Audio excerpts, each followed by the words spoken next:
aspectos institucionais da Lei 14.382. Primeiro, eu vou convidar nosso presidente, Rainey Barbosa Alves Marinho, presidente do Instituto de Registro de Títulos e Documentos e de Pessoas Jurídicas do Brasil, e também da Associação dos Notários e Registradores do Estado de Alagoas, vice-presidente da Confederação Nacional dos Notários e Registradores e titular do segundo ofício de registro de títulos e documentos de pessoas jurídicas de Maceió. E vascaíno, né? Gostaria de convidar a doutora Patrícia Ferraz, diretora de Relações Institucionais do Registro de Imóveis do Brasil, diretora de Registro de Imóveis da Confederação de Notários e Registradores, conselheira e coordenadora de pesquisas estatísticas e desburocratização da Associação dos Registradores Imobiliários de São Paulo, ARIPSP, graduada pela USP, especialista em titulação da propriedade, direito notarial e registral, em política ambiental e é membro fundador do Instituto de Direito Contratual IBD Conte. Boa tarde a todos. É um prazer mais uma vez estar aqui com vocês. Essa palestra é extremamente importante para nós.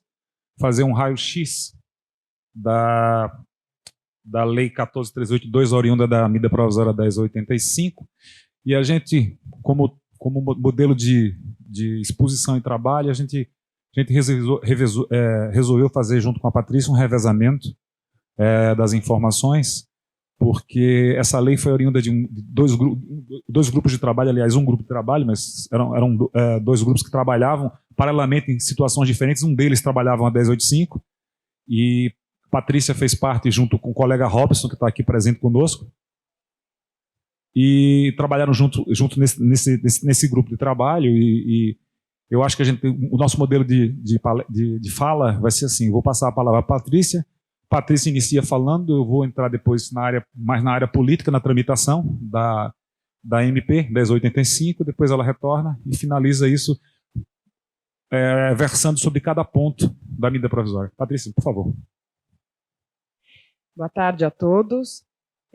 Só uma atualização aí no meu currículo, eu não faço mais parte não tenho mais nenhuma posição institucional, a não ser de conselheira da ARISP. E ela falou que o Rainey é vascaíno, mas eu sou corintiana, para manter aqui um equilíbrio, tá bom? Bom, eu queria dizer para vocês que é uma satisfação muito grande estar aqui em Belém. Adoro essa cidade, adoro os colegas aqui do Pará, e é uma satisfação muito grande e uma honra muito especial receber esse convite do IRT-DPJ Brasil. Foi formulado pelo Rainey, que tem desempenhado um papel muito importante na defesa do registro de títulos e documentos, na esteira do trabalho maravilhoso que foi desenvolvido pelo Paulo Rego quando à frente do Instituto. Então, queria pedir para vocês uma salva de palmas para o Paulo e para o Rainey, porque se não fossem eles, muito provavelmente nós não estaríamos aqui hoje discutindo essa lei, que, na verdade, é resultado de um trabalho de muitos anos de defesa da categoria e fruto de uma estratégia de defesa e de antevisão de onde o registro de títulos e documentos pode chegar. E eu entendo que me cabe aqui, em primeiro lugar, falar para vocês, fazer assim, uma série de esclarecimentos, né? Porque na tramitação da medida provisória 1085, nós tivemos um apoio gigantesco do mercado, de juristas, mas a gente teve aí um tanto de críticas que partiram de alguns membros da categoria, e esses ruídos muitas vezes vêm para como que criar uma névoa na nossa visão do que está acontecendo e acaba por impedir que a gente evolua na medida do nosso potencial. Então, acho que é importante a gente fazer alguns esclarecimentos. Vamos ver se eu consigo manejar aqui. E para fazer esses esclarecimentos, acho que o mais importante é começar com o cenário político que deu ensejo a essa medida provisória 1085, que resultou na Lei 14.382.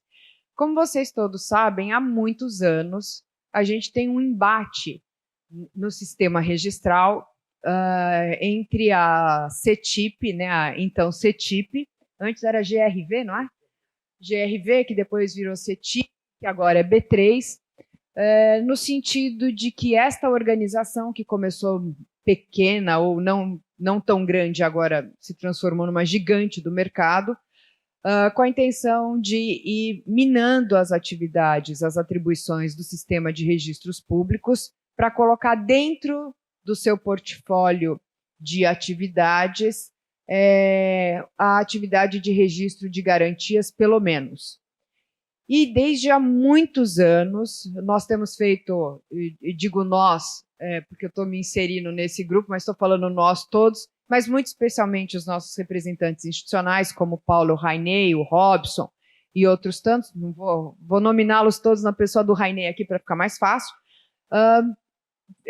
Nós temos feito assim de tudo o possível dentro do sistema institucional, de forma legítima e republicana, para evitar que o registro de títulos e documentos perca todas as suas atribuições. E todos vocês se recordam muito bem que nós tivemos uma derrota fragorosa no Supremo Tribunal Federal, quando nós perdemos ali a chance de receber no registro de títulos e documentos as alienações fiduciárias de bens móveis. Essa derrota já estava dentro desse contexto, dessa disputa da CETIP com os registros públicos. E dentro dessas disputas, em 2012 foi criado na Arispe um grupo voltado para a produção de estatísticas do registro de imóveis, porque a gente percebeu que havia, como ainda há, um vazio muito grande no que diz respeito a informações que poderiam ser produzidas de modo sistemático, metódico, a partir dos dados dos registros que nós fazemos, tanto nos registros de imóveis quanto nos registros de títulos e documentos. Esse grupo se desenvolveu e chegou a produzir uma série de resultados no início do governo Bolsonaro. Mas nós ficamos assim muito com a barba de molho quando saíram essas notícias relacionadas à criação de registradoras eletrônicas. E por conta disso, nós conseguimos entrar ali com uma interlocução institucional muito positiva no Banco Central, a partir da apresentação do projeto de estatísticas. Então, eu sou testemunha disso, né? Eu vi qual foi a mudança do padrão de conversa do Banco Central com o registro de imóveis, quando nós apresentamos o que nós estávamos projetando em termos de estatísticas. E mudou muito, assim, o Banco Central já tinha um respeito muito grande pela atividade registral, porque eles entendem a importância da publicidade das garantias para a manutenção da rigidez da economia, mas quando a gente apresentou tudo que era possível fazer em termos de estatísticas, com os dados que nós temos nos cartórios, ocorreu assim como que uma mudança de patamar no grau de respeitabilidade dos registros públicos perante o Banco Central. E nesse cenário todo, de gente do mercado querendo tomar as atribuições do sistema de registros públicos, e esse mercado também movimentando e impulsionando determinadas ações do governo federal e do Banco Central, porque o mercado quer evoluir, a sociedade evolui, os negócios também, então isso faz parte do jogo, é uma coisa muito natural. No meio de todo esse cenário, nós ainda tínhamos já há alguns anos a produção do relatório do InBusiness do Banco Mundial. Eu não sei se todos vocês conhecem o relatório do InBusiness, então eu vou partir da premissa que tem gente aqui que conhece, já ouviu falar, e que tem gente aqui no nosso auditório que não sabe do que eu estou falando. Então, eu vou ser sintética, mas vou procurar dar as informações necessárias para que vocês tenham assim, uma ideia do que é isso. O Banco Mundial, ele resolveu, num determinado momento ali da sua existência, fazer uma avaliação de todas as economias do mundo, no que dizia respeito à facilidade de fazer negócios pelas empresas. Por isso que fazer negócios, em inglês é doing business, e o Banco Mundial começou a fazer uma pesquisa a partir de questionários, formulários que eram distribuídos a respondentes de todas as 190 economias do planeta, e a partir das respostas que eram fornecidas para o Banco Mundial qualificava a facilidade de doing business nesse país. E a partir da nota de cada país, o Banco Mundial criou o ranking Doing Business. E o Brasil, neste ranking, tinha uma posição péssima, para baixo de 147, para baixo de 139, num ranking de 190 países. Isso quer dizer que a gente estava para trás da maioria dos países da África, para vocês terem ideia. E nesse relatório tinha um item, que se chamava registro de propriedades. Nesse item não era avaliado só o registro de imóveis de cada país, né? Mas também as instituições que se interrelacionam com o registro de imóveis, de modo a dar uma colcha, né, um colchão de amortecimento institucional e de suporte para o registro de propriedades. E aí, as instituições avaliadas, dentro desse quesito, estavam também o Poder Judiciário e o Poder Executivo. O fato é que, no registro de propriedades, o Brasil ocupava a 147ª posição, o que é um vexame, e que é algo absolutamente incompatível com a grandeza, com a segurança, com a importância que o registro de imóveis tem em comparação com outros registros de imóveis de outros países. E o governo Bolsonaro, quando assumiu a presidência da República, em janeiro de 2019, veio com uma fala no sentido de colocar o Brasil entre as 50 melhores economias no ranking do Doing Business. Ou seja, era uma meta super audaciosa. Essa tela que vocês estão vendo aí se refere a um seminário que foi feito pela Presidência da República e a Receita Federal com vários ministérios para tratar de estratégias de como melhorar a posição do Brasil no relatório do Doing Business. E nós participamos desse seminário e contribuímos fornecendo uma estratégia, né, uma proposta de estratégia para que o governo federal pudesse melhorar a posição do Brasil nesse relatório.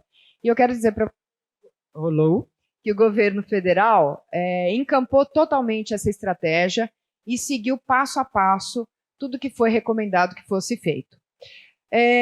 Mas, né, dentro desse cenário, eu estou contando isso porque são vários fatos que culminaram com a edição da medida provisória 1085. Nós tínhamos, portanto, todo esse embate com CETIP e B3, tratando ali da alienação fiduciária de veículos, tentativa de retirada da gente das cédulas de crédito, das garantias mobiliárias. Foi criada uma outra estrutura chamada CERC, que é uma outra central, que foi constituída por pessoas que saíram do governo federal e que receberam a incumbência de fazer o registro das duplicatas eletrônicas. E, além disso tudo, né, uma demanda grande do mercado para que o sistema de registros públicos seja mais eficiente, mais padronizado, mais célere e menos custoso. O governo federal, então, do Bolsonaro, inicia em 2019 dizendo que ele quer acabar com a burocracia, aí ele entendida não a burocracia que traz, não a formalidade que traz segurança jurídica, mas a burocracia que atrapalha os negócios sem trazer nada de incremento para a qualidade dessas operações. Queriam acabar com os cartórios, colocar o Brasil nos top 50 do Doing Business, fomentar as operações de home equity, que são aquelas operações que têm imóveis como garantia, como objeto de garantia real, e melhorar o sistema de garantias. Ou seja, o governo federal, ali por meio das falas do presidente Bolsonaro, do presidente do Banco Central, Roberto Campos, e o ministro da Economia, Paulo Guedes, estavam de olho no nosso setor. E a gente precisava fazer alguma coisa. Se nós não fizéssemos algo, eles fariam sem o nosso controle. E por conta disso, nós procuramos o governo federal, especificamente o Ministério da Economia, na pessoa do secretário Paulo Ebel, que era secretário da Desburocratização, propondo uma série de medidas para melhorar o ambiente de negócios, melhorar o sistema de proteção do direito de propriedade, das garantias reais, desburocratizando e incrementando os sistemas de registros públicos. Isso ocorreu no final de janeiro, comecinho de fevereiro de 2019. E nessa reunião, nós mostramos para o secretário o que o sistema de registros públicos fazia. Ele ficou super impressionado, porque ele não conhecia, né, não sabia como funcionavam os cartórios. Ficou impressionado com o diagnóstico que a gente apresentou de como tratar essa questão do doing business, porque nós apontamos algumas reformas legislativas que precisariam ser feitas de modo muito simples, né, para já pontuar de modo sensível, a utilização de algumas ferramentas eletrônicas e mais alguns outros concertos ali que eram necessários. E nesta reunião, lá no comecinho, em fevereiro de 2019, o Paulo Ebel pediu para a gente propostas para modernizar o sistema e melhorar a posição do Brasil no relatório do Doing Business. E a gente ficou super feliz, né, quando ele fez esse convite. Nós perguntamos para ele, bom, então tudo bem, né? Para quando o senhor quer ir? Para amanhã. Não, amanhã? Não, tudo bem, modo de dizer, né? Não, é amanhã, porque a gente está concluindo a medida provisória, a gente precisa desse texto para amanhã. A gente falou, impossível, a gente te trouxe aqui um PowerPoint, né, com um diagnóstico. A gente nem tinha essa expectativa dessa receptividade. Ele falou, então tudo bem, vou dar um prazo maior para vocês, depois de amanhã. Bom, esse prazo foi cumprido, a gente se reuniu, pegamos aí o que a gente tinha de melhores práticas nos registros de imóveis e oferecemos um texto de quase 19 páginas para o ministro Paulo Ebel. Desse textão de 19 páginas, 3 linhas foram retiradas e entraram na medida provisória da liberdade econômica. Nós entendemos que isso não era suficiente, porque a gente já estava ouvindo as conversas do Ministério da Economia, nós vimos que outras coisas iam surgir sem o nosso controle, e nós continuamos o trabalho com o Banco Central e com a Secretaria de Modernização do Estado da Presidência da República. E o Banco Central gostou muito de tudo que estava sendo proposto e nos deu uma lição de casa. Falou, olha, isso aqui está legal, mas por que vocês não trazem o registro de títulos e documentos também? E aí entraram Robson, Rainey na parada com uma proposta grande, modernizante do registro de títulos e documentos. O Banco Central achou bacana, o Ministério da Economia também, e aí eles nos mandaram fazer uma outra lição de casa, conversar com o mercado, porque, corretamente, eles apontaram, isso era uma proposta que saía de dentro do sistema de registros públicos, e eles precisariam de um feedback do mercado para saber se os agentes que operam com os registros públicos estavam de acordo e entendiam que essas propostas eram positivas. E isso tudo foi feito, e no dia 20 de julho de 2019, um texto final foi apresentado para o governo federal e para o Banco Central. Depois disso, o Ministério da Economia apresentou, então aqui na tela, né, eu coloquei aqui para vocês os agentes com os quais nós interagimos, que foram o Ministério da Economia, a Presidência da República, Banco Central, mercado, e aí em mercado eu falo construção civil, instituições de crédito imobiliário e poupança, mais uma série de juristas especialistas em direitos reais de garantia e direito de propriedade. E esse texto, que compreendia, então, o registro de imóveis e o registro de títulos e documentos, e o registro civil de pessoas jurídicas, portanto, exclusivamente os registros econômicos, foi dividido em 2 textos. Uma parte foi para um grupo de iniciativa de mercado de capitais, que é o IMK5, e a outra parte foi para o IMK4. O IMK5 ficou com a parte que resultou no texto da medida provisória 1085. E com o IMK4 ficaram outros conteúdos que modernizam a alienação fiduciária de imóveis, criam a execução extrajudicial da hipoteca, cria a busca e apreensão no registro de títulos e documentos e mais uma série de outras propostas. Também participou dessa discussão o Ministério da Economia, Pesca e Abastecimento. Qual foi o problema? Quando a gente estava concluindo as discussões no IMK5 e já tínhamos fechado a discussão do IMK4, o Ministério da Economia, por uma das 3 subsecretarias, inseriu dentro do texto do IMK4 o Instituto Gestor de Garantias, que já tinha sido Central Gestora de Garantias, depois virou Instituto Gestor de Garantias e agora no projeto está como Instituições Gestoras de Garantia, IGG. O que para nós é um horror. É um horror. é um contrassenso diante de tudo que já estava sendo discutido e aprovado pelos agentes políticos. Isso aqui é uma fotinho que mostra aqui, quer ver que quadradinho? Tá vendo aqui o terceiro quadradinho aqui de cima para baixo? É o Robson.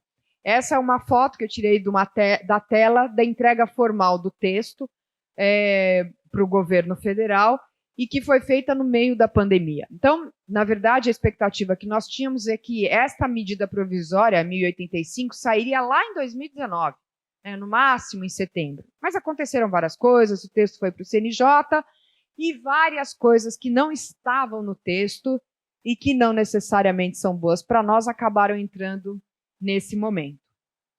E eu queria, então, passar, nesse momento, a palavra para o Rainey, porque depois que o texto saiu do CNJ e foi para o Ministério da Economia, o Ministério da Economia, por conta de uma dificuldade que ele entendeu, uma falha do sistema de identificação de comprometimento patrimonial dentro do extrajudicial, ele propôs a criação do SERP, que é o Sistema Eletrônico de Registros Públicos.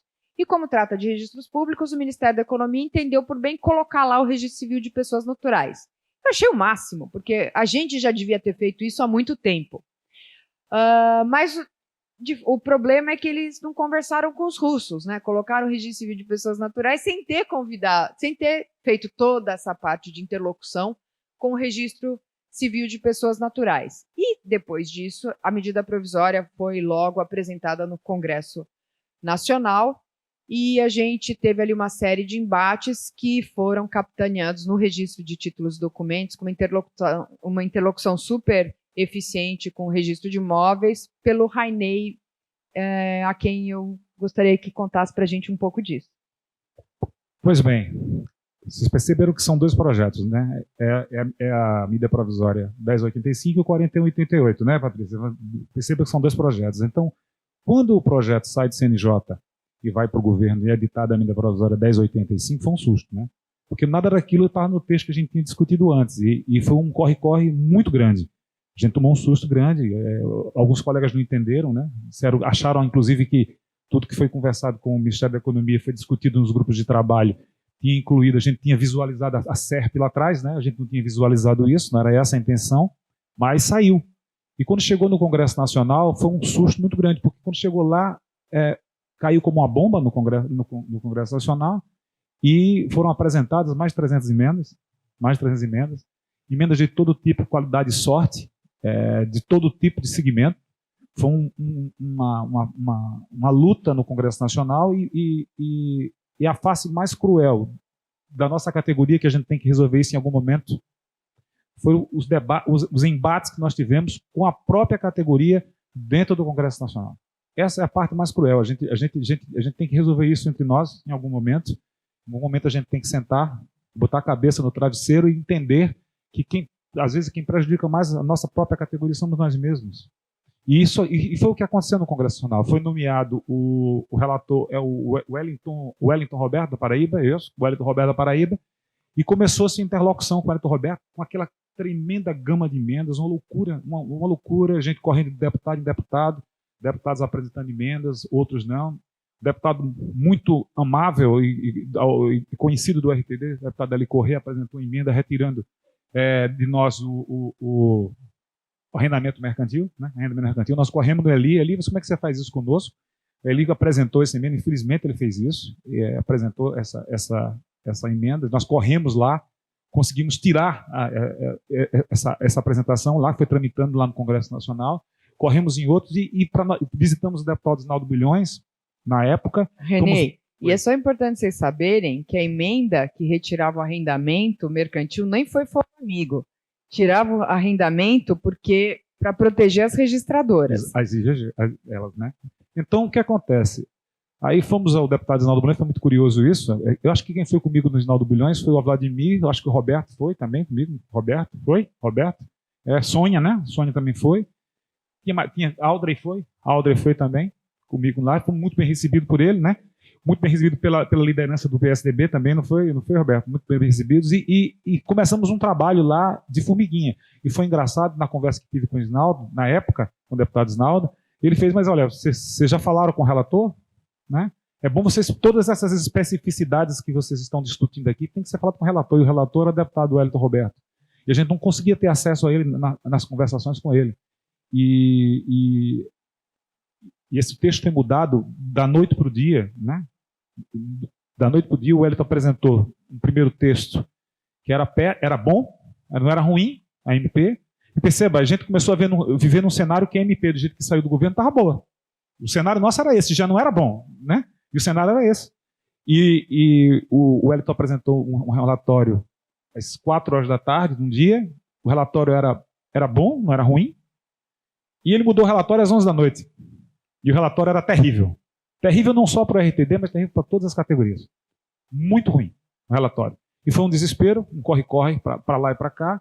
E a gente perdeu a interlocução completamente com o deputado Wellington Roberto, completamente. E ficamos... levantamos a barraca dentro da Câmara dos Deputados. Levantamos a barraca e ficamos lá o tempo todo, né? Full time em Brasília, né? Eu até agradeço minha esposa pelos 15 dias que eu passei lá. Ela está lá no fundo dos 15 dias sem ver o marido, né? Quando eu cheguei em casa, o cachorro latia, o menino chamava de tio, né? Chamava de tio. Full time lá na Câmara dos Deputados. E, para nossa surpresa e surpresa coletiva, no dia da votação da MP na Câmara dos Deputados, repentinamente o deputado Wellington Roberto não aparece. Ele não aparece. Não aparece para defender o seu texto. E o presidente da Câmara, Arthur Lira, ele nomeia como relator da MP 1085 o Isnaldo Bulhões, o primeiro que a gente tinha visitado. O primeiro. Foi engraçado que o Isnaldo não fez esforço nenhum, do jeito que veio do governo foi para o Senado. Eu encontrei com ele nos corredores e perguntei, se eu soubesse, você falou para mim, fale com o relator primeiro. Eu falei primeiro com você, né? O relator foi ele. E a medida provisória tramitou e foi para o Senado. Chegando no Senado, foi nomeado o relator. Eu preciso dizer isso também. A medida provisória ficou muito tempo na Câmara. Muito tempo. E o prazo ia passando, e a Patrícia me ligava, Rainei, pelo amor de Deus, ela não sai do canto. E o tempo passando. E nós através da assessoria parlamentar, solicitamos um auxílio e tivemos um contato com o vice-presidente da Câmara, na época. Agora não me recordo, acho que ele até não ficou mais, depois desse momento não ficou mais, e ele assinou o encaminhamento da medida provisória no último, quase no segundo tempo, final do segundo tempo, ele encaminhou a medida provisória para o Senado, assinando como presidente da Câmara, na ausência do Brasil, do presidente Arthur Lira, de Alagoas. Ele assinou e ela foi para o Senado. No Senado foi nomeado o senador Everton. E nós não tivemos acesso, pelo menos o registro de documento não teve acesso ao senador Everton. A gente tentava conversar com ele o tempo todo e não conseguia. Existiu uma única discussão, que foi a discussão sobre a medida provisória através de uma videoconferência, e não tinha nenhum membro do Registro Público Brasileiro. Aliás, tinha um membro do Registro Público Brasileiro, um colega nosso de Osasco, Osasco estava lá, ele estava lá, mas nenhum colega, nem do Registro de Imóveis, nem do RTD, não tinha ninguém. E foi discutido lá, e, para nossa surpresa, a retirada do arrendamento mercantil, né, da emenda do arrendamento mercantil, ela foi ressuscitada através de uma supressiva, e nós perdemos, naquele momento, o arrendamento mercantil. A gente lutou muito lá no Congresso para que tudo que foi implementado tivesse sorte para todos nós. A gente tentou, com muita intensidade, alterar a modificação do artigo 130, né? Artigo 130, que criou a vacácio, né? Para 2024. Eu acho que lutamos para que o registro fosse feito de forma única, porque a gente entendeu que o mercado necessitava que o registro fosse feito de forma única, porque não dava para fazer o registro num local e outro. Isso era natural que isso fosse construído desse jeito, mas para que isso acontecesse, a gente não podia lesar os colegas do Brasil inteiro, então a gente lutou para que fosse inserido o domicílio do devedor ou do garantidor, né? Do garantidor. Isso foi muito importante para todos nós. Lutamos para que esse artigo 130 saísse, não saiu, e E depois que ele não saiu e como ele veio do governo daquele jeito, o governo não tinha como vetar mais, porque o governo não ia vetar a matéria dele mesmo, né? Que ele mesmo encaminhou, não deu certo. Mas nós trabalhamos com muita intensidade de forma técnica, muito republicana, de forma técnica, junto à Casa Civil, para que um item específico fosse vetado através de... Veja bem, muito republicano e muito técnico. Era um absurdo. Acho que era no artigo 127, item 4, que criava a necessidade no registro para conservação de uma taxa monstruosa. Tinha que dizer o seguinte: esse instrumento não serve para ser como cobrança de dívida, não é isso? Para cobrança de dívida. A fonte tinha que ser... 70? Não, 5 vezes o tamanho da fonte. Da fonte. Então imagina, se você... Só para você escrever 3 palavras já ocupava uma folha inteira. Você não tinha visualização adequada do documento que registrou. Era um documento para conservação que tinha. Esse documento não serve para protesto. Enorme, desse tamanho. Isso é um absurdo. A gente achou que isso aí era intimidatório, era abusivo, e explicamos isso tecnicamente através de um pedido de veto que o presidente da República deu encaminhamento a ele. Mas o bem da verdade é o seguinte: ela ainda, os vetos não foram ainda apreciados, né? Os vetos ainda não foram apreciados lá vai voltar para ser apreciado. A gente está vigilante lá, e durante esse movimento da 1085 também estava tramitando o 4188. E o 4188 ele tinha uma coisa muito positiva para o RTD, que era a execução dos bens móveis. Busca e apreensão, inclusive. E a gente trabalhou fortemente. O Roberto estava presente quando a gente fez aquele acordo né? Conversamos muito com o Febraban e com a Fávia, né? E nessa conversa eles entenderam que a melhor solução para a busca e apreensão de um bem imóvel, a recuperação, né, do bem imóvel, seria o registro de títulos e documentos. Eu fiquei muito feliz com isso, que eles entenderam a nossa linha de discussão. Fiquei muito satisfeito, mas ao mesmo tempo que eu fiquei satisfeito com isso, o projeto passava as IGGs, né? Passava as IGGs. Ele está lá parado, ele está gestando, né? Gestando lá no Senado, gestando no Senado, e a gente esperando soluções para 2 coisas que são muito importantes, que devem ser conduzidas. Os vetos, preocupados com os vetos agora, da 1085 que virou a 14382, e preocupados agora com o 4188, porque é uma vitória muito triste para nós, porque passe o 4188 dando as execuções, e nós percamos pelas IGGs a primazia do registro, né? A gente tem que ter essa cautela e esse cuidado. Então, essa é a parte da construção legislativa que levou a 14382, e temos que ficar vigilantes. Eu queria só, se você me permitir, Rainey, só queria frisar algumas coisas, né? Em primeiro lugar, a 1085 e a parte boa do projeto de lei 4188 fizeram parte de uma estratégia de defesa do nosso sistema. Então, no que diz respeito a 1085, está tudo bem, vou falar a respeito dela em seguida. Eu não sei se todos vocês já tiveram a oportunidade de ler esse projeto de lei, eu tenho certeza que não, né? A gente não tem muita, na categoria, a rotina de ler projetos de lei que nos afetam, mas, segundo esse projeto de lei, o IGG, essas instituições gestoras de garantia, são entidades que a gente não sabe muito bem como vão funcionar, mas lá está todas as letras. Imaginem que eu tenha um bem imóvel um bem imóvel. Eu dou esse imóvel em garantia para o IGG. O IGG escritura a operação, atenção, né, quem tem notas, encaminha para o registro de imóveis. Lá você registra uma alienação fiduciária que passa a ser uma operação principal, porque ela não é operação acessória, porque não tem uma operação de crédito. Então, você tem ali uma alienação fiduciária, por exemplo, guarda-chuva, num valor máximo, sem prazo, e depois esta garantia volta para o IGG e ele que vai fracionar e operacionalizar a concessão de crédito e a distribuição do potencial econômico dessa garantia no mercado. Ou seja, o IGG é, de um lado, um mandatário do credor e, de outro lado, um mandatário do devedor, porque ele, inclusive, vai executar as garantias. É assim, gente, trocando em miúdos, não é que é o início, é o meio do fim do processo do sistema de registro. E se essa estrutura for colocada de pé, eu não dou 2 ou 3 anos para a gente continuar existindo.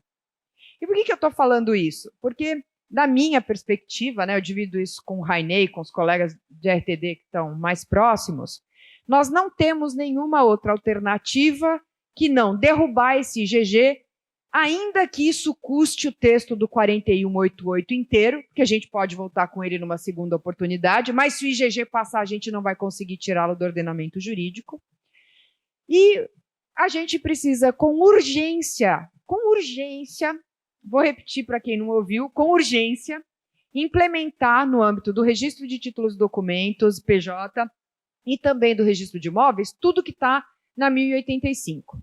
E agora, né, feito essa alerta, eu queria dizer para vocês que esta preocupação com o aprimoramento do sistema de garantia e com a melhoria do ambiente de negócio não está no governo federal, no Ministério da Economia, só na questão da 1085, do projeto 4188, mas tem também um outro projeto de lei que começou com o texto de um cara bárbaro, super inteligente, um menino muito novo, que tem doutorado em Direitos Reais de Garantia, que é o Fábio Rocha, mas que é um texto inspirado no sistema francês, no modelo francês, que não é um modelo bom para nós. E o Ministério da Economia criou um grupo de juristas na CPEC, que tratou de revisar esse texto todo. Tem coisas lá que não são boas, mas tem muita coisa boa. E esse outro texto uniformiza as garantias, o modo de trabalhar essas garantias, né? Por exemplo, a gente sabe que, nós todos sabemos que a gente tem o penhor comum, que ninguém mais usa, só a Caixa Econômica para penhor de joias, e os penhores especiais, que na verdade são os penhores comuns. O comum é que virou especial porque não é praticamente utilizado. Então, essa assimetria, digamos assim, procedimental do penhor e das outras garantias é eliminada nesse projeto e todas as garantias passam a funcionar mais ou menos da mesma forma, inclusive em termos de execução, sorvendo os ditames da lei modelo da UNCITRAL. O que é a UNCITRAL? É uma comissão de direito comercial internacional da ONU. E o que é essa lei modelo? É um marco regulatório que a Organização das Nações Unidas aprovou para servir de modelo, por isso que chama lei modelo, para que todas as economias possam utilizá-la como parâmetro. E qual a finalidade disso? Para que todos os países tenham um certo padrão para se fazer negócios, para que todos os países possam ser atrativos para os investidores externos, para que todas as economias tenham chances de se desenvolver a partir de marcos regulatórios padronizados no mundo todo. Ou seja, o Brasil não pode ficar de fora disso. Muito bem, dado este cenário, eu queria passar para vocês assim uma visão helicóptero, né? Dar uma sobrevoada na 1085, para contar o que norteou, quais são os fios condutores da, agora não é 1085, da 14382, porque a gente vai precisar aplicar essa lei. Então, como é que a gente vai, né, a gente tem que ter em vista as finalidades desse diploma legal para saber como aplicar cada um dos seus dispositivos. Então, primeira coisa, o foco do desenvolvimento do texto estava voltado principalmente para a melhoria da experiência do usuário com o sistema registral. Vamos combinar que não necessariamente esse é o foco primeiro da atuação dos registradores públicos. Eu tenho certeza que todo mundo que está aqui deve estar pensando, não, mas eu tenho essa preocupação. Mas olha só quantos registradores de títulos e documentos nós temos aqui, perto dos mais de 3 mil que nós temos no Brasil. Isso é revelador, né? Então, o foco da lei era efetivamente melhorar a experiência do usuário com o sistema registral, de modo que os nossos clientes sejam bem tratados e tenham experiências menos dolorosas. E aí, né, às vezes a gente está cuidando de fazer registros no prazo, bem feitos, seguros, e deixa de perceber quais são as dores dos usuários quando interagem conosco. E, assim, uma das dores o sujeito não sabe quais são as especialidades dos cartórios. Eu aposto com vocês que vários funcionários novos de vocês também não têm a menor ideia de quais são as especialidades. E como não sabe qual é a especialidade, não sabe o que cada uma faz e não sabe para quem pedir uma maldita de uma certidão, às vezes, de nascimento, ou de casamento, ou de matrícula. Não sabe, gente, não sabe. Quando vocês prestaram, quem não era de cartório, quem não cresceu chupando carimbo, teve uma certa dificuldade de entender como que o extrajudicial funcionava. Então, a lei teve esta preocupação. A outra era de proporcionar padronização de requisitos. Por quê? Porque a gente tem uma compreensão dentro do extrajudicial muito equivocada. A gente acha que porque a gente tem independência jurídica, estou falando a gente, eu não penso isso, mas eu gosto de me inserir porque eu faço parte desse coletivo, então somos nós. Nós temos um vício de comportamento no sentido de achar que a independência jurídica nos permite fazer aquilo que nos dá na cabeça, independentemente do que pensa a maioria muitas vezes. Ah, não, porque eu tenho independência jurídica, eu posso fazer o que quiser. Está errado. A independência jurídica é uma prerrogativa do agente público para que ele tenha liberdade, quer dizer, ele possa trabalhar livre de influências políticas ou judiciais indevidas e fora da lei, para que ele cumpra o seu mistério com base no que determina a lei. Isso é independência jurídica. O resto é abuso, tá? E tem muito abuso na nossa atividade. Então, você tem um procedimento num cartório, outro procedimento no outro. Quem nunca atendeu um usuário ligando para vocês para falar, olha, eu queria saber como vocês trabalham, porque eu estou para mandar uma documentação e eu preciso saber o que vocês exigem. Porque eu já trabalho com 10 cartórios, cada um exige uma coisa. Quem nunca ouviu isso pode levantar a mão? Todo mundo já ouviu. Isso é péssimo. Isso é péssimo para a nossa imagem. É péssimo. E a lei teve como foco reduzir ou eliminar essa falta de padronização. E como se faz isso?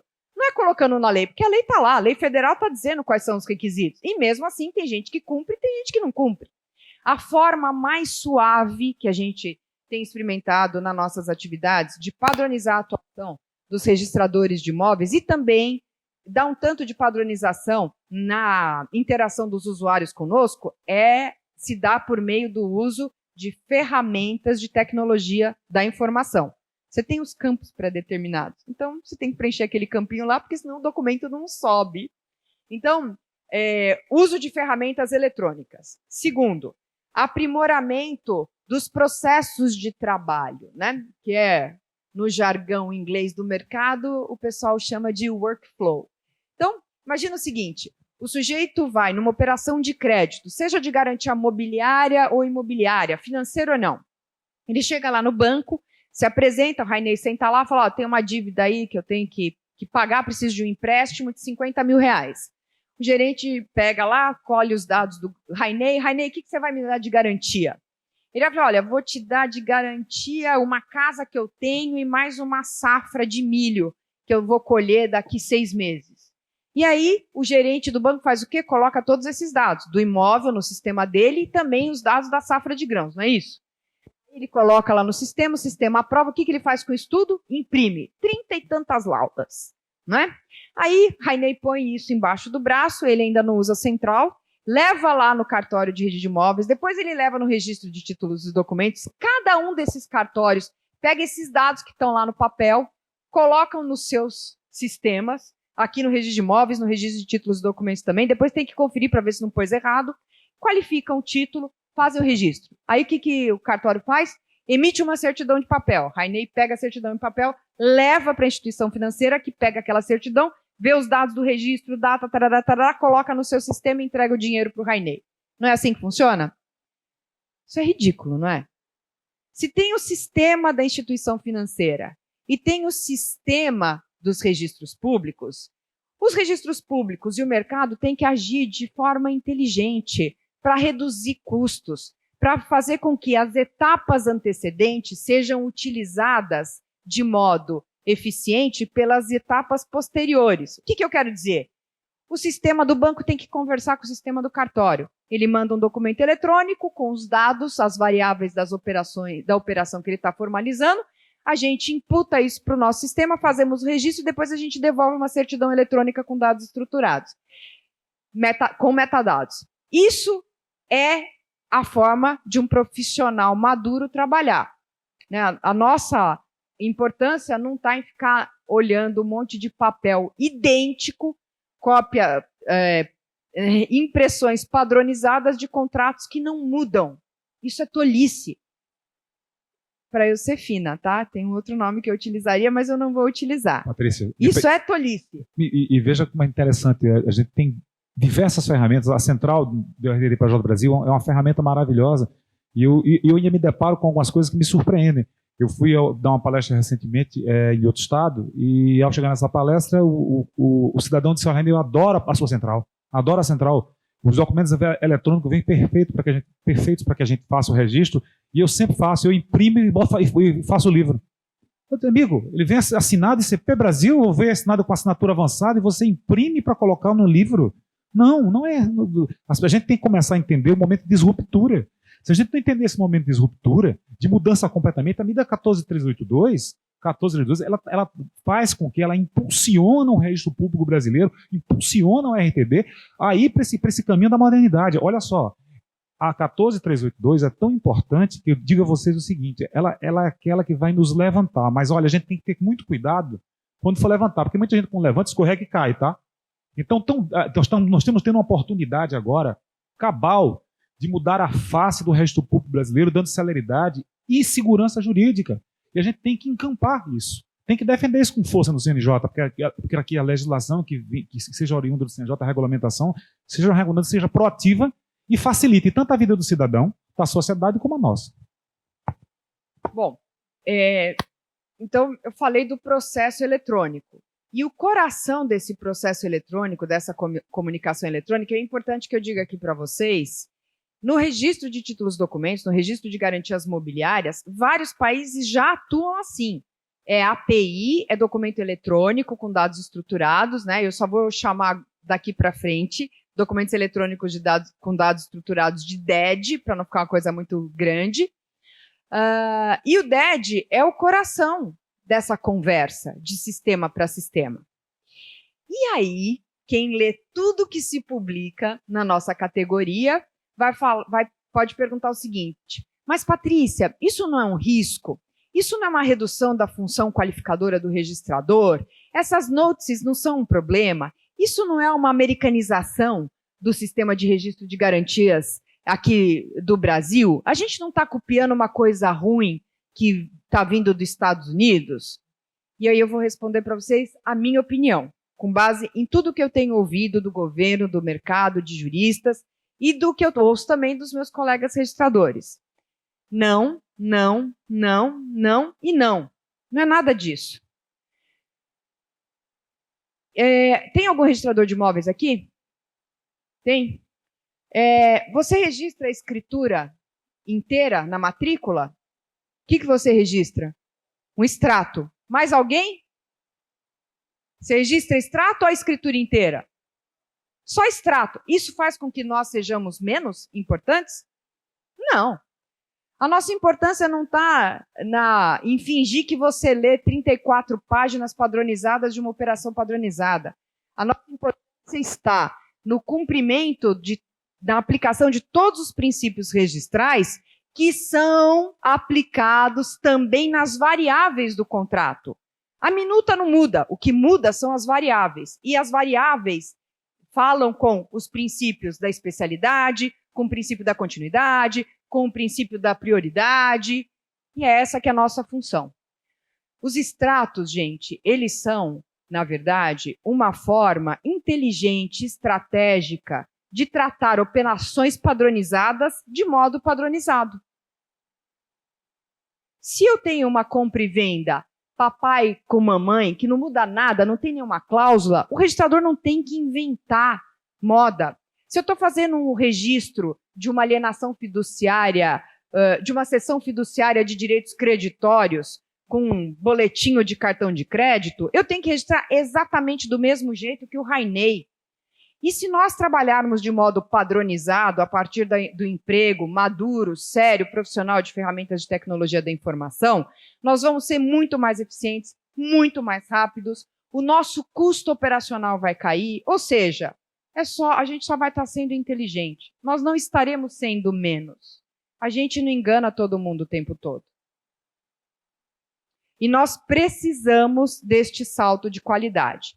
E aí, naquele pontinho, né? Mas essas notícias, esses meros extratos, isso aí não é uma inovação americana? Respondo agora com elementos bem palpáveis. Não. Isso já está no nosso sistema há muito tempo. Querem uma prova? Penhora online. Quem já viu uma penhora do registro de imóveis? Todo mundo, não é? Como é que vocês recebem isso? Vocês acham que você recebe uma certidão? Você não recebe uma certidão, você recebe um XML.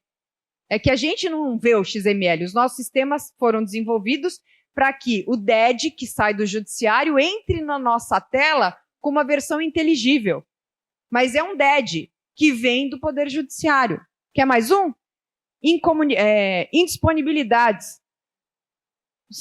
O CNJ manda o quê? A CENIB manda o quê para os cartórios? Um DED.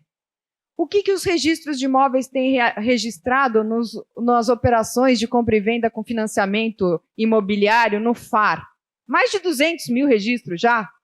DED. Então não é uma novidade.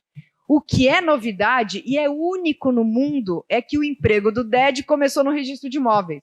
Em todos os outros países que usam documentos eletrônicos com dados estruturados, esses extratos são utilizados para as garantias mobiliárias e não para as imobiliárias. A gente já começou com o mais difícil. E assim, gente, isso mostra uma coisa que é muito importante. É assim, pelo amor de Deus, não estou fazendo nenhuma crítica aqui, nem ao Robson, nem ao Rainey, nem ao Paulo. É para nós, tá? Eu estou aqui dentro desse grupo. Nós estamos atrasadíssimos. Se outros países já estão fazendo registro de garantias com documentos eletrônicos estruturados, e nós não, nós estamos atrasados. A gente precisa superar esse atraso muito rapidamente. E se nós fizermos isso, ainda potencializando essa publicidade com a publicidade do registro de imóveis, casando as duas outras, nós vamos conseguir, e é isso que a 14382 quer, que a gente tenha o melhor sistema de publicidade de garantias reais do mundo. Ninguém vai ter isso. Então, eu repito, a gente já começou com o mais difícil e agora a gente vai para as garantias mobiliárias. Mas o que isso pode representar para a gente, para os registradores de títulos e documentos? Vocês têm ideia de que um empreendedor qualquer dificilmente tem um bem imóvel em seu nome? A maioria dos microempreendedores brasileiros não tem um bem imóvel. Quer dizer que a garantia imobiliária não é o que é mais fácil dele conseguir. Normalmente, o que esse cara tem? Ele tem um veículo, ele tem um maquinário, ele tem matéria-prima, ele tem um estoque, ele tem recebíveis. Tudo isso são garantias mobiliárias. E tudo isso está fora da onde? Do RTD. Imagina a gente colocar tudo isso para dentro num sistema eficiente padronizado. Vocês têm ideia? Se vocês têm ideia, vocês tinham que estar sorrindo. Agora vocês têm ideia. Muito bem. É isso o que a lei buscou. E, em suma, um registro seguro, célere e padronizado. Agora, tudo isso de ter um sistema seguro, célere, padronizado, isso vai dar um input de importância para vocês sem precedente, sem falar em livro caixa, sem falar em emolumento, sem falar em receita. Porque a receita, o livro caixa, a receita, é só um resultado do fruto do trabalho eficiente que a gente vai desempenhar. É só o resultado da importância que o sistema registral vai ter. Isso eu acho que era importante eu passar para vocês. Bom, aqui meu negócio... Opa, voltou a funcionar. Bom, além disso, a lei ainda tem dispositivos que trata muito claramente da importância da interoperabilidade entre as unidades extrajudiciais. A lei foi uma super fomentadora da interoperabilidade. O que ele quer? Ele quer que os cartórios conversem entre si. Ele não quer que eu, por exemplo, como registradora de imóveis, fique devolvendo o título para o usuário para ele ter que ir lá no Registro Civil de Pessoas Naturais, pedir uma certidão de casamento para eu poder registrar meu título. Ele quer que o usuário tenha a possibilidade de falar, Patrícia, eu te pago, você pega a certidão e faz para mim, eu te pago esse serviço, em vez de pagar para o cartório 24 horas, cartório postal, eu pago para você, registradora, você vai pegar essa certidão e faz o registro. Ele quer que os registros civis conversem entre si, como já estão conversando há muito tempo. Ele quer que as nossas centrais sejam interoperáveis, por isso que ele criou o SAEC. Ah, não, mas o RTD tem uma central maravilhosa, o registro de imóveis tem o NR. Mas e daí? Para o usuário amador, tem que entrar em uma, tem que entrar em outra, cada uma tem um layout diferente, um jeito de funcionar diferente. O foco está no usuário. Bom, e com isso tudo, com a utilização dos registros eletrônicos e dos DEDs, surge naturalmente uma super possibilidade de utilização de todo o potencial que a gente tem, por meio não só dos registros eletrônicos, mas de produção de estatísticas e de fornecimento de informações muito mais qualificadas e com muito mais conteúdo. O que eu quero dizer com isso? Vamos lá. Hoje, se eu quiser saber se um determinado trator, uma determinada safra, um determinado recebível já foi dado em garantia em algum lugar do Brasil, eu consigo? Claro que não. Os nossos sistemas de registro de títulos, documentos de pessoa jurídica, eu vou falar aqui, porque eu já falei para todas as empresas de software, são péssimos.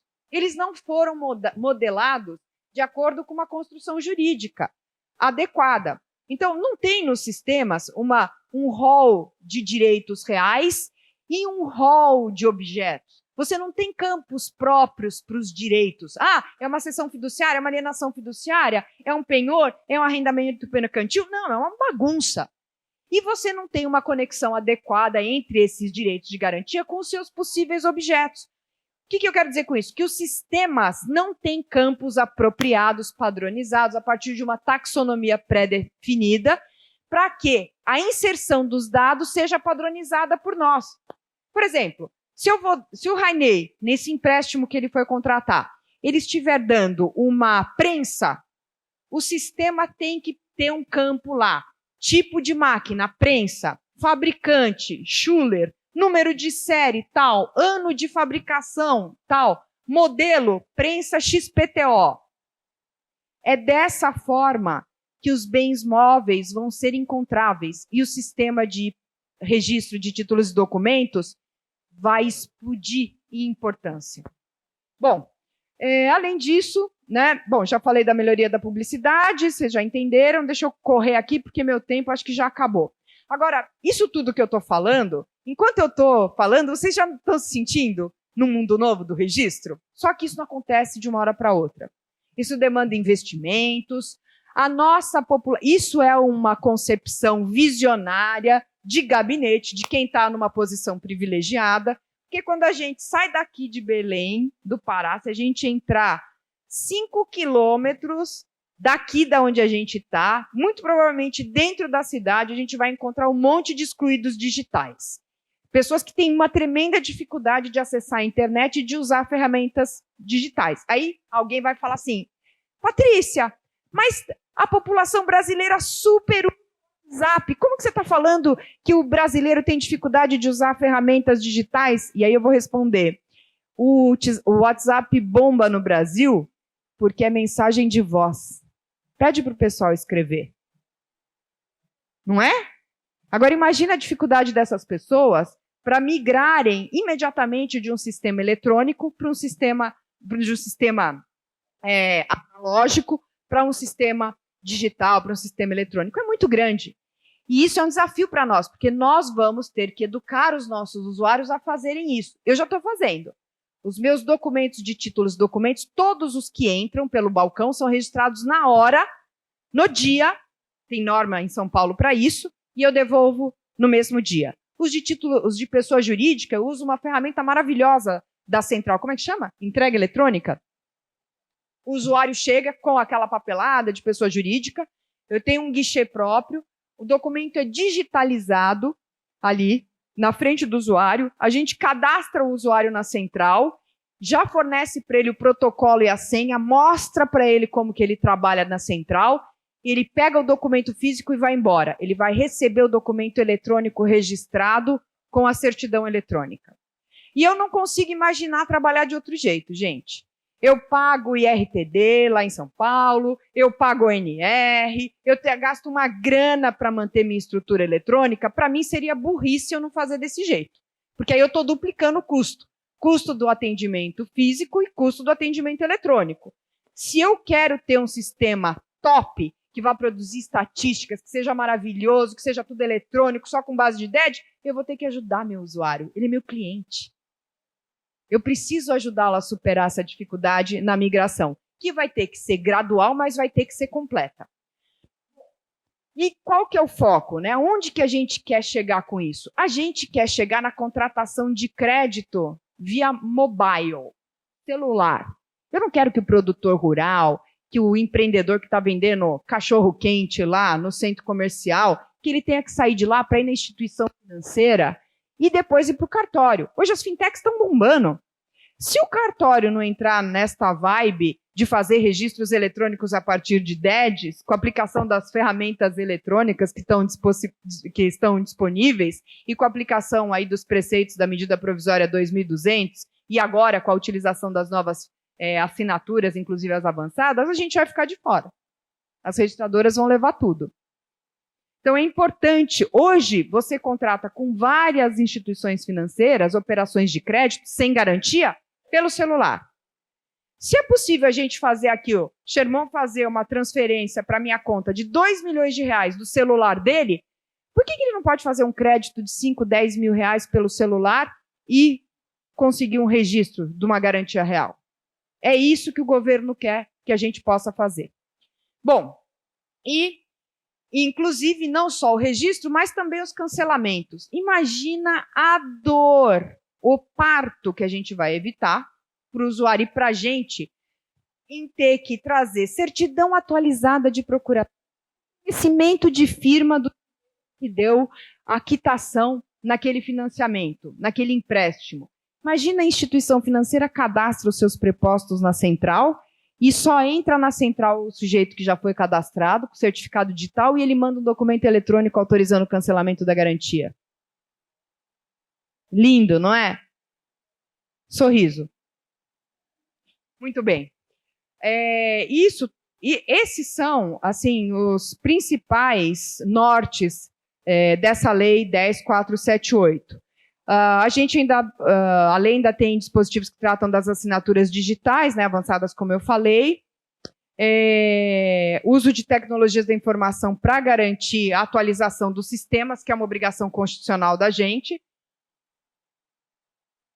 As certidões passam a ser emitidas eletronicamente. Vocês atentaram para isso? Que a certidão não é mais em papel, é só eletrônica? E que a gente está dispensado de emitir certidão eletrônica? Eu não sei nos estados de vocês, mas lá em São Paulo, o registro de imóveis só pode emitir certidão com papel de segurança. Eu gastava um dinheirão com papel de segurança. E isso não garante a segurança da certidão. O que garante é você ter a possibilidade de fazer como o INSS faz, a Receita Federal. Eu emito um papelucho aqui, ó, com um QR Code, e o usuário checa no site da Receita, ele confere a autenticidade da certidão. Eles vão fazer isso com as nossas. Eu não compro mais papel de segurança. Esse custo eu já não tenho. Vai todo lá para o IRTD, para desenvolvimento do sistema. Muito bem. E, por fim, a lei também fala da visualização dos atos inscritos eletronicamente. Já falei da qualificação dos extratos. Eu queria falar para vocês um pouquinho do SERP. Porque eu entendo que haja alguma dificuldade em compreender o que é o SERP, porque a gente tem a Central do Registro de Títulos e Documentos, os registradores de imóveis já têm o SAEC, então como é que fica, né? O que é esse SERP? O SERP ele pode ser visto, né, assim, para a gente interpretar aqueles dispositivos iniciais ali, acho que artigos 1º a 6º da Lei 14.382, com duas facetas. Em primeiro lugar, ele é uma grande estrutura que vai servir de interface entre o usuário e cada uma das unidades extrajudiciais, os registros econômicos e o registro social, que é o registro civil de pessoas naturais. E ele vai servir como ponto de entrada para o sistema registral. Ah, mas é só, o sujeito vai lá, tem que preencher formulário? Se você é um usuário individual, sim, porque você não vai trabalhar com o sistema registral por via de API. Mas se você é um usuário corporativo, institucional, você desenvolve uma API e o seu sistema vai conversar com o sistema do cartório. E depois, dentro do cartório, aí cada um administra a sua forma de atuar para proceder aos seus registros. E a finalidade do SERP, o que é? É promover a integração nacional das unidades registrais, a interoperabilidade dessas unidades, a padronização da atuação, a eficiência do sistema registral e a redução de custos. Por que isso? Ah, os emolumentos vão diminuir? Não, os emolumentos não vão diminuir, mas a gente cortou na carne ali na medida provisória. Tem vários atos que eram multiplicados no registro de imóveis e no registro de títulos e documentos e que não são mais. Até porque ia demorar muito pouco para alguém falar, isso aí está errado, então é melhor que a gente aponte o erro. E a gente pode falar hoje, nós somos a única categoria no Brasil, se alguém conhecer alguma outra me conta, porque daí eu mudo a fala para a próxima palestra, mas nós somos a única categoria no Brasil que diz que se preocupa com o desenvolvimento econômico, com a melhoria do ambiente de negócios do Brasil e que corta na própria carne para reduzir o custo da burocracia. Ninguém mais faz isso. A gente fez isso. Ninguém fez. Vocês podem, se alguém falar para vocês em qualquer conversa de boteco, não, que vocês isso, vocês podem falar, não, nós cortamos na própria carne. E nós fizemos isso. Quando a gente chega no registro de títulos e documentos e diz, você não tem mais que fazer pelo menos 2 ou 3 registros de um mesmo contrato, no domicílio do devedor, do garantidor e do credor, agora é só do devedor ou do garantidor, isso é uma super economia. Uma super economia. E é lógico, porque se você está falando do registro eletrônico, você não tem necessidade de ficar replicando registros, né? Bom, além disso, a gente tem ali reduções de prazos, a gente tem contagem de prazos em dias úteis, não mais em dias corridos, o que é maravilhoso.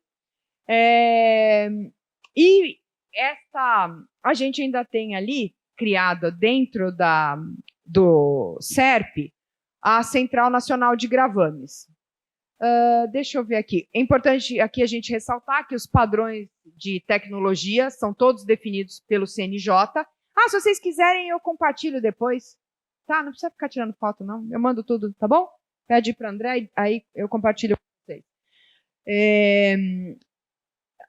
E isso foi algo que foi inserido no texto depois que o texto foi para o CNJ. Então, tem várias coisas ali, CNJ. Eu acho que, assim, em uma determinada medida, é maravilhoso que o CNJ participe desse processo, até porque a gente não teve competência até hoje para se organizar do jeito que a gente deveria ter feito. Então, é importante uma força vinda de cima para que haja uma padronização e maior eficiência do sistema. De outro lado, eu acho que o governo, né, e o legislativo podiam ter sido assim, mais dadivosos com a gente e ter fomentado um tanto de autorregulação, porque acho que a gente tem muito para contribuir nesse sentido e a gente ganharia muito em celeridade nos avanços que a gente tem para perseguir. Mas, enfim, está lá o CNJ que define todos os parâmetros. E eu queria falar agora com vocês a respeito da maior publicidade dos direitos reais e dos valores dos imóveis. Antes você tinha ali uma dificuldade, antes da lei, né? Ainda a gente tem, mas está em desenvolvimento. Hoje, se eu quiser fazer uma pesquisa de bens imóveis de qualquer pessoa no Brasil, eu faço, pelo SAEC. Não atinjo ainda todos os estados ou todos os municípios, mas a maioria, 80% do PIB já está lá. Mas se eu quiser fazer uma pesquisa a respeito do comprometimento patrimonial do Paulo Rego, quero saber quanto que ele está comprometido em termos de garantias. Quanto que ele tem de alienação fiduciária contratada, hipoteca, penhor. Eu consigo? Desse jeito, não. nem no registro de imóveis e muito menos no registro de títulos e documentos. Então, se vocês olharem na lei, no artigo 3º, inciso 10 e no parágrafo 2º, vocês vão ver que ali está, a gente conseguiu, isso foi uma luta, isso já era para ter saído na medida provisória do agro, e eu não sei exatamente quem foi, eu tenho suspeita de 2 atores políticos importantes, e se não foi um, foi outro, se não foram os 2. Mas nós levamos um passa-moleque na medida provisória do agro, porque a Central Nacional de Gravames já estava lá.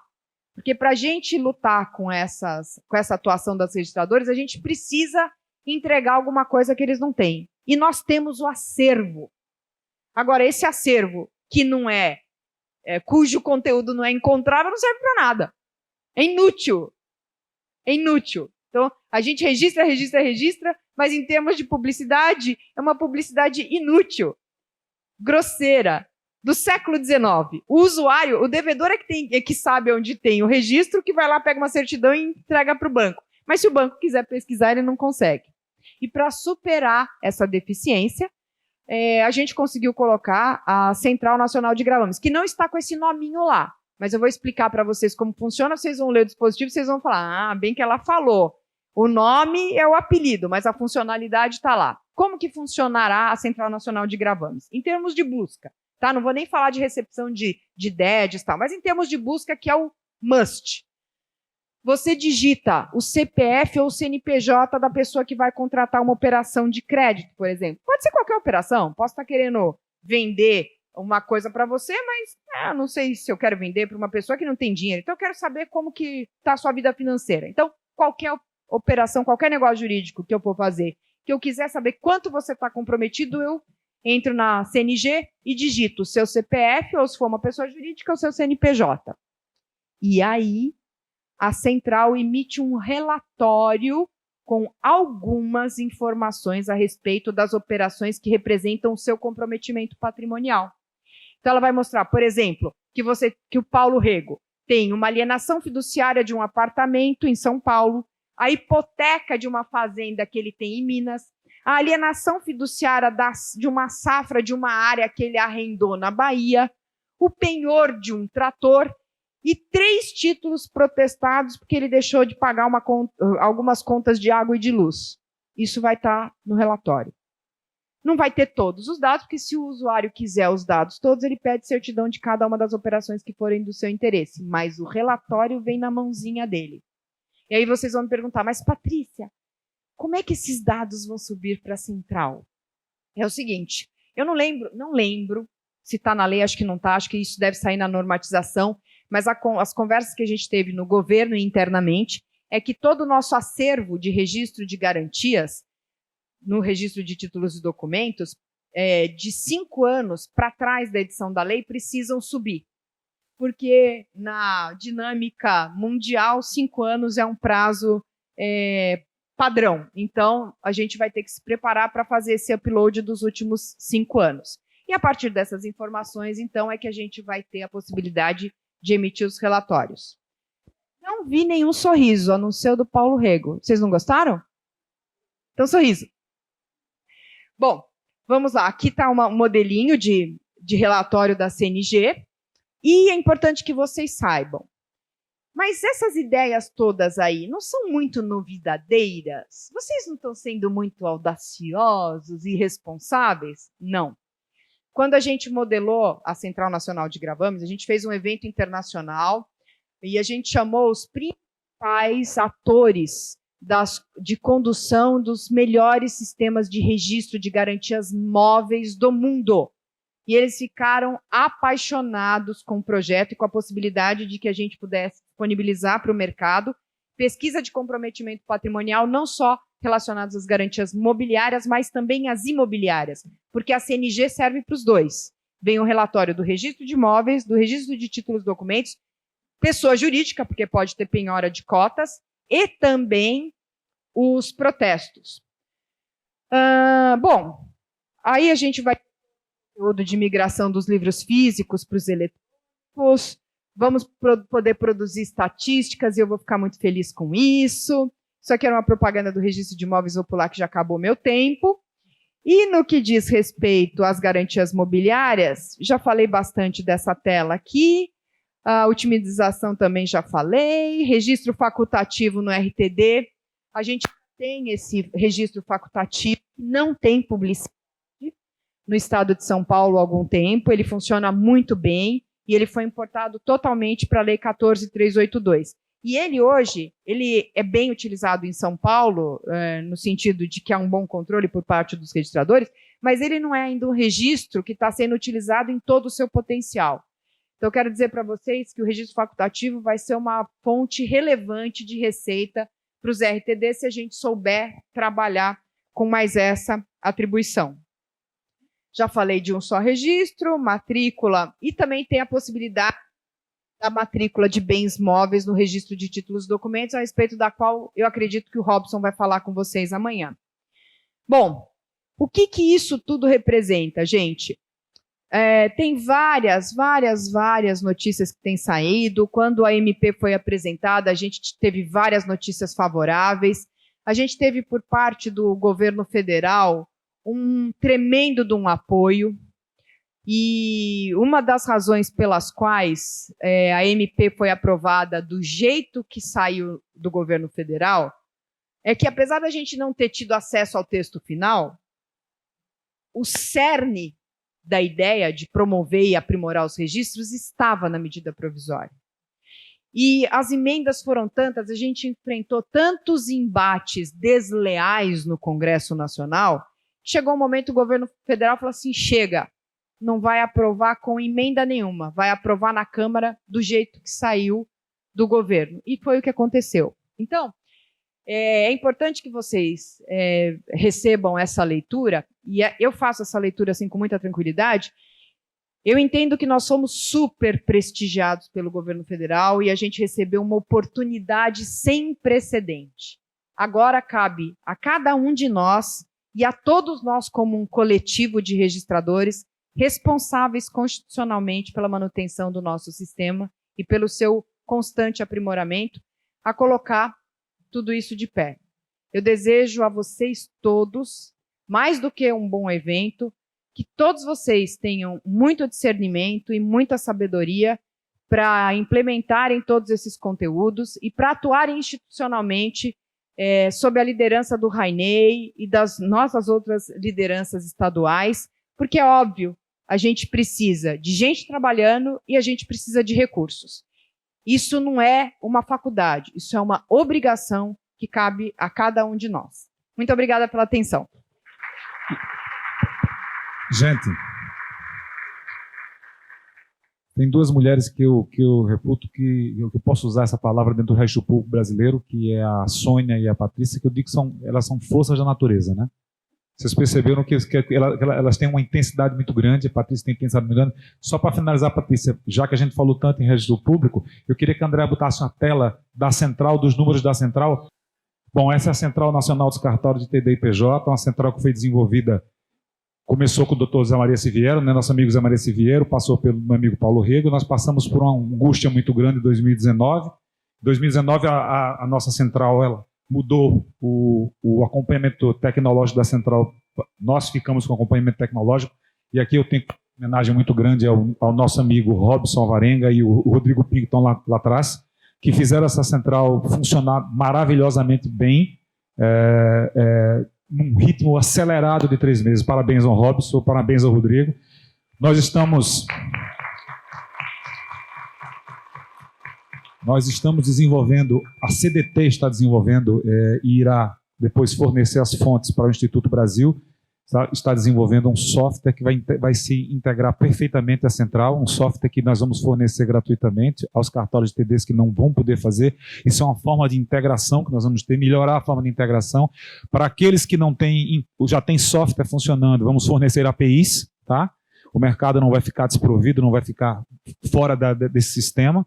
Vamos fornecer as APIs e os cartórios que ainda não têm sistema de RTD vão ter esse software. A gente está trabalhando em regime de urgência, né, para que isso seja implementado, porque 30 de janeiro de 2023 está chegando. Passa, por favor. Acho que eu posso passar? Obrigado. A central, o número foi criado. Passa para o outro, por favor. O outro, por gentileza. É para acelerar. Em 2019, como eu falei, o RTDPJ assumiu a gestão tecnológica Central Brasil, à medida que resultou total reformulação. Aí já pode passar, já falei sobre isso. Só para mostrar os números. Eu queria mostrar somente os números da central para a gente encerrar. Só os números que são grandiosos. Nos últimos anos, vai passando por gentileza. Lá no PDF, né? Esses são os números que eu quero mostrar. Os acessos das centrais são quase 3 milhões de acessos já. São quase 1 milhão de pedidos. A central tem quase 200 mil usuários e tem 2.840. Em julho, isso precisa ser atualizado. E 2.840 cartórios pendurados na central dos 3.400 cartórios de RTD do país. A gente está muito satisfeito com a Central Brasil. Ela funciona muito bem. Eu espero que vocês usem a central da melhor maneira possível. O meu serviço registral de títulos e documentos hoje, 70% do movimento dele é oriundo da Central Brasil. 70% do movimento. A pandemia fez isso conosco. Eu acho que eu tive no Rio Grande do Sul, e no Rio Grande do Sul fomos assinar um convênio com o INSS e o Marco estava lá, me acompanhou. O Marco com o Walter, não foi? O Walter. E o Walter, ele me procurou e agradeceu bastante ao Instituto de Documentos, porque ele disse que não saberia como iria trabalhar e atender os seus clientes na pandemia, né, por conta do balcão, né? E ele recebeu quase 100% do movimento dele foi encaminhado pela Central Brasil. Então, eu estou muito satisfeito com o desenvolvimento da Central.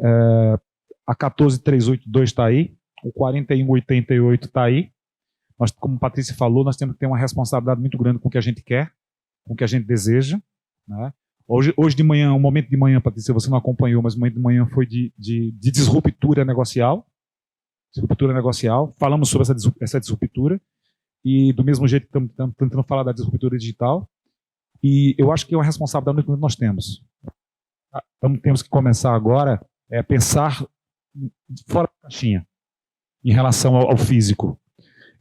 Não se admite mais um cidadão sair por bairros adentro, pagando estacionamentos, correndo o risco de bater o seu carro, correndo o risco de ser assaltado, correndo o risco de acontecer um acidente, quando ele pode mandar tudo isso e receber, o cartório receber e receber em casa a sua documentação.